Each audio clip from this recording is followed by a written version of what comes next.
Har Har Mahadev, welcome back to my another mini blog. তো আগের ব্লগে তোমাদেরকে দেখিয়েছিলাম যে আমরা পড়তে গিয়ে কি করেছিলাম। এই ব্লগটা হচ্ছে ঠাকুর আনার সময় থেকে শেষ পর্যন্ত। আর এই হচ্ছে আমরা তিন মূর্তি, আর পাশেও রয়েছে আমার বন্ধুগণ। পরের থোবড়াটা একটু দেখিয়ে নিলাম তোমাদেরকে, কেমন লাগছে বলো। অনেক পথ অতিক্রম করে ফাইনালি আমরা চলে এসেছি ঠাকুরকে নিতে। তারপরে ঠাকুরকে নিয়ে ভ্যানে তোলা হচ্ছিল। তো ভ্যানে তুলে ঠিকঠাক করে নিয়ে তো আমরা বেরিয়ে পড়েছি নাচ করতে করতে।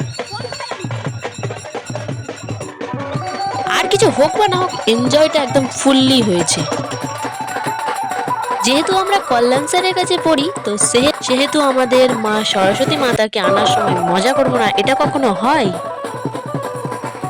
যেখানে তাসা করেছে আর সেখানে আমরা আছি আর ডান্স করবো না, এটা কখনো হয় পসিবল? ডান্স করে মজা করে এখন আমরা নিয়ে যাচ্ছি মাকে মণ্ডপের দিকে। এই মিনি ব্লগটা এখানেই স্টপ করলাম। নেক্সট ব্লগে আবার দেখা হচ্ছে তোমার সাথে। Tata, bye bye.